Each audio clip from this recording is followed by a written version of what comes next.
তো বন্ধুরা দেখো কত সুন্দর কিন্তু একদম মাটির আকায় কাঠের জ্বালানিতে রান্না হচ্ছে।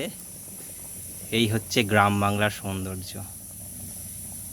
তবে এই সৌন্দর্যের পিছনে কিন্তু অনেক কষ্ট, অনেক গরমের ঘাম লুকিয়ে থাকে। গ্রাম বাংলার আমাদের মায়েরা কিন্তু বহু কষ্ট করে এরকম করে আকায় রান্না করে, এরকম মাটির ঘরে কিন্তু রান্না করে। তো যেহেতু আমার বাড়িতে এখনও মাটির আঁকা আছে, আমার দিদার বাড়ি এই গ্রাম বাংলার পরিবেশেই, তো সেহেতু আমি কিন্তু এটা জানি। আর ভাবলাম যে এই সুন্দর দৃশ্যটা তোমাদের সঙ্গে একবার শেয়ার করি। তো guys, welcome back to my another video. আজকে হচ্ছে 9 জুন 2026। তো চলো আজকের ভিডিওটা তোমরা দেখতে থাকো। আশা করি তোমাদের আজকের ভিডিও ভালো লাগবে। ভালো লাগলে লাইক, শেয়ার, সাবস্ক্রাইব করে একটা আমার পরিবারের সদস্য হয়ে যাও। তো চলো দেখতে থাকো আজকের ভিডিওটা। তো বন্ধুরা, তোমরা কিন্তু দেখতে পাচ্ছ আমার বাঘা কিন্তু এখানে শুয়ে আছে। এ বাঘা, বাঘা, এ বাঘা, বাঘা রে। দেখো বন্ধু, বাঘার চোখ কিন্তু লাল হয়ে গেছে একদম টকটকে। কী হয়েছে বাঘা? আহারে, কী হয়েছে? খাবি কিছু? দেখো আমাদের পুচকে বাঘা। এ বাঘা, না না, বাঘাকে নাড়াবো না বন্ধুরা। বাঘা শুয়ে আছে থাক, বাঘাকে এখন আর নাড়া যাবে না। বাঘাকে নাড়লে বাঘা কিন্তু খচে যাবে।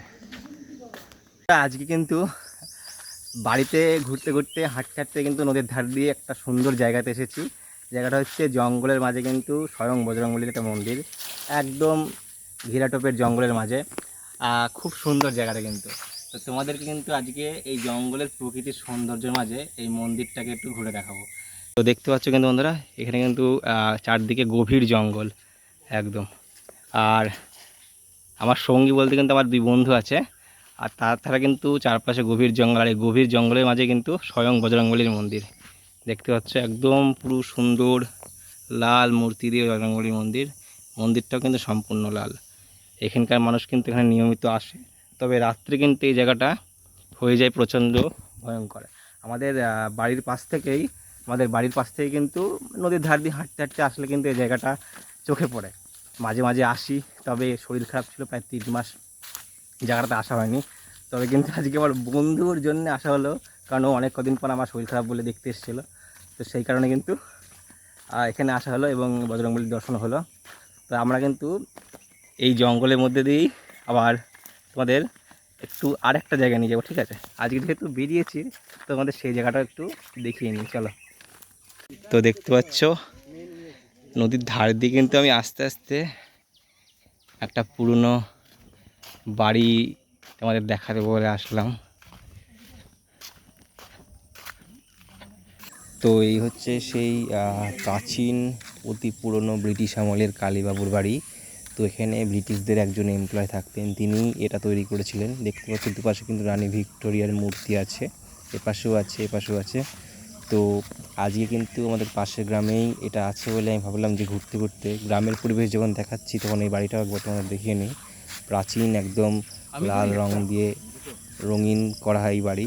তো এই বাড়ির বিষয়ে কিন্তু আমার বন্ধু তোমাদেরকে বলবে, ও কিন্তু আমার সাথেই আছে আজকে। তো চলো ওর মুখ থেকে কিন্তু আমরা এই বাড়ির সম্বন্ধে, এই বাড়ির ইতিহাসটা জানবো আজকে। বন্ধুরা, এই কিন্তু আমাদের বাড়ির কাছে এটা ভাইরাল কালীবাবুর বাড়ি। কেন ভাইরাল কালীবাবু বলছি? এটা কিন্তু তোমাদের যেটা ক্লিপটা দেখালাম, এটা কিন্তু সম্পূর্ণ এটা ব্রিটিশ আমলের। পুরো দেখতে পাচ্ছ কত সুন্দর রানী ভিক্টোরিয়ার মূর্তি আছে এখানে। একজন থাকতো, এবার সেই সম্বন্ধে কিন্তু আমার বন্ধু বলবে, কারণ আমাদের বাড়ি থেকে কিছুটাই, বুঝলে? তো চলো ওর কাছ থেকে কিন্তু আমরা শুনে নেবো যে এই বাড়ির ইতিহাসটা কি। বল সুমন। এটা হচ্ছে ইংরেজ ইস্ট ইন্ডিয়া কোম্পানির আমলে একজন ইংরেজ ব্রিটিশ কর্মদক্ষ এখানে থাকার জন্য এই জায়গাটা কেনে। এই জায়গাটায় এই সাইডে যে সমস্ত এলাকা আছে, সমস্ত জমি সব কিছু ইংরেজদের অধীনে ছিল। অ্যারাউন্ড 1750 বিঘে মতন জমি এখানে ইংরেজদের ছিল। তো সেখানে দাঁড়িয়ে উনি এখানে রাজত্ব করার জন্য বা জমিদারি স্থাপন করার জন্য এই বাড়িটা নির্মাণ করে।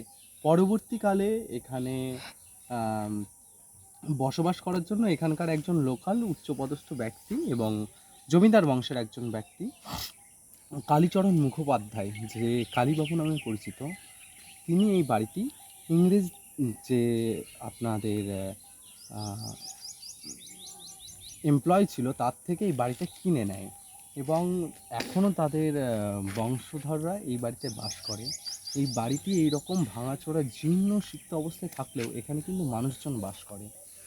এখানে আমার যতদূর জানা আছে ওনার একজন ছেলে এবং তার পরিবার বাস করে এবং বাকি একজন পুত্র এবং একজন কন্যা ছিল ওনার, তারা বাইরে থাকে, এখানে আচ্ছা। থাকে না, কলকাতার দিকে থাকে যত সম্ভব।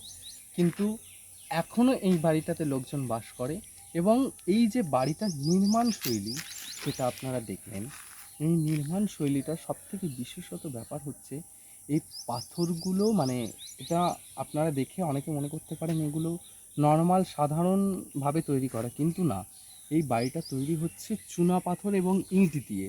এই বাড়িটার বয়স আজ থেকে প্রায় 200 বছর মতন হয়ে গেল, তো অনেক পুরনো জায়গাটা। আমার বন্ধুর মুখে কিন্তু তুমি মানে তোমরা শুনলে অ্যাকচুয়ালি। তো যাই হোক, যদিও গ্রাম ভালোভাবে বাংলার, বলতে পারিনি। হ্যাঁ যাই হোক, ও ভালো করে দেবো, যথেষ্ট ভালো বলেছে ভাই। জানি না কার ভালো লাগবে বা লাগবে না, তবে যথেষ্ট ভালো বলেছে। তো যাই হোক, আশফল খাবো। বাড়ির আশেপাশে থাকতে থাকতে কিন্তু আমি ভাবলাম যে বাড়ির পাশে যখন এতটা সুন্দর একটা জায়গা আছে, যেখানে কিন্তু মানে আশফল। ইউটিউবে অনেকেই ভিডিও বানাচ্ছে, কিন্তু আমার যাওয়া হচ্ছে না বাড়ির পাশে থাকা সত্ত্বেও। তাই ভাবলাম ওটা আসি, তো একটা জিনিস দেখাই তোমাদের, ঠিক আছে? মানে বন্ধুরা আসলে কী হয় সেটা দেখাচ্ছি, চলো। এতক্ষণ তো ভালো ভালো জায়গা দেখলে, মানে মন্দির এবং কালী বাবুর বাড়ি, এবার একটা মজার জিনিস দেখায়। তো হচ্ছে এটা কিন্তু আশফল গাছ, মানে আর আশফল গাছের ফল পড়ার জন্য এখন আমার বন্ধু ঠ্যাঙাচ্ছে। পড়েছে এইদিকে। পেলি আশফল?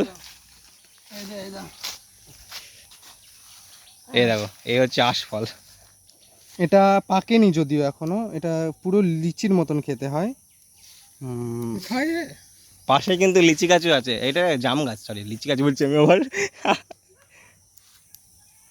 এখনো পাকেনি তো দেখতে সেরকম। হচ্ছে গ্রামের ছেলেরা কিন্তু এসব পায়, শহরের ছেলেরা পায় না, আমি বলবো। খেতে হবে। গ্রাম বাংলার ছেলেরা এরকম অনেক জিনিসই পায়। এটা মাঠে ঘুরে বেড়ানো, সাথে কিন্তু নদীর পাশে এরকম গাছ থেকে ফল পেড়ে খাওয়া,